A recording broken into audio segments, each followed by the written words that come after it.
साथियों नमस्कार, मैं मंजीत कोत। साथियों, अमेरिका में जो हमारे भारतीय गए हुए हमारे भारत के नागरिक हैं उनको लगातार डिपोर्ट करने के जो केस है, डिपोर्ट करने की न्यूज़ है वो आप लोगों ने सुनी होगी। लेकिन इसी कड़ी में कुछ डिपोर्टेशन ऐसी थी जो आम डिपोर्टेशन नहीं थी। क्योंकि उस डिपोर्टेशन में क्या फ़र्क था, क्योंकि बहुत से ऐसे गैंगस्टर थे, ऐसे रेपिस्ट थे, ऐसे एक्सटॉर्शन यानी धमकी वाले थे, पता नहीं क्या क्या थे, उनको स्पेशल टारगेट किया गया है। तो वो टारगेट कैसे किया गया है, जैसे हमारे देश की एजेंसी है और विदेश की एजेंसी है, वो मिलकर एक कार्य कर रही है कि जो भी अपराधी है उसको उसकी अपराध की सज़ा मिलनी चाहिए। बहुत से ऐसे हैं जो इंडिया में कुछ ना कुछ गड़बड़ कर रहे हैं और वो भगौड़े होकर दूसरे देश चले जाएं। जैसे अभी अमेरिका का मामला मैं आपको बताने जा रहा हूं कि कौन से किस केस में यहां से भागे थे। तो ये किस तरह अमेरिका से जो भारत में ले आए गए हैं। लखविंदर सिंह लखा जो गैंगस्टर है, ये यूएसए से डिपोर्ट करके अपने भारत में लाया गया और जो हरियाणा की एसटीएफ है यानी स्पेशल टास्क फोर्स ने इसको गिरफ्तार किया है। और इस पर क्या क्या मामले हैं वो भी मैं आपको बताना चाहूँगा और ये कैसे गिरफ्तार हुए हैं। और लखविंदर सिंह लखा लॉरेंस बिश्नोई का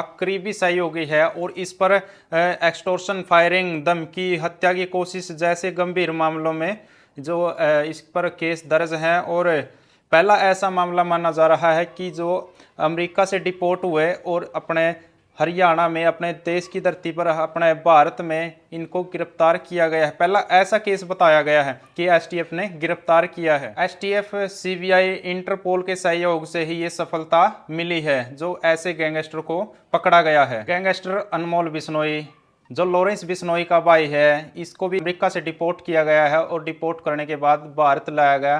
तो भारत में इसको एनआईए के द्वारा गिरफ्तार किया गया है।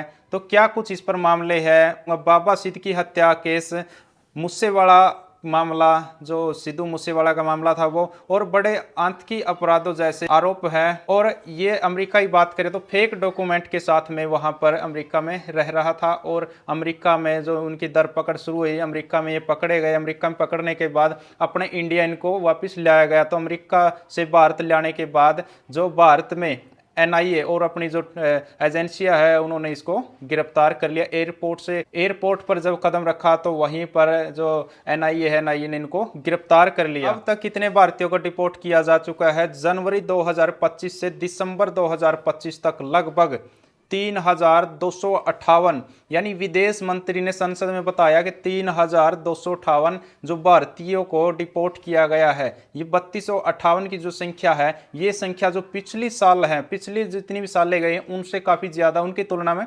ज्यादा बताई गई है। एक और बड़ी संख्या है 2009 से अब तक यानी 2025 तक 18,822 जो भारतीय है उनको डिपोर्ट किया गया है। लेकिन जो ये पिछली साल थी 2009 की ले लो या कोई भी साल हो, उसकी उनकी तुलना में 2025 में जो ये भारतीय डिपोर्ट हुए 3,258, ये उनकी तुलना में बहुत ज़्यादा है। डिपोर्ट क्यों किए गए, डिपोर्ट करने का कारण क्या रहा है? तो ज़्यादातर जो गलत तरीके से वहाँ रहते पाए गए हैं, जैसे वीज़ा एक्सपायर हो चुका है या फिर गलत तरीके से वहाँ एंट्री ली गई है, प्रवेश लिया गया है, या फिर जो उनके लॉ है, वीज़ा लॉ, उनका उल्लंघन किया गया है। इस तरह जिसने भी इन रूल रेगुलेशन का उल्लंघन किया है उनको डिपोर्ट किया गया है और डिपोर्ट करके अपने भारत देश भेजा गया है, या और जो कंट्री के थे उनको उनके देश भेजा गया है। तो अगर कोई भी अपराध करता है, कोई भी गैंगस्टर हो, कोई भी रेपिस्ट हो या कोई भी अपराधी हो, वो इस देश से अगर किसी भी गलत तरीके से दूसरे देश में जाएगा तो इस देश की एजेंसी और उस देश की एजेंसी या विदेश मंत्रालय, ये नॉर्मल नहीं है।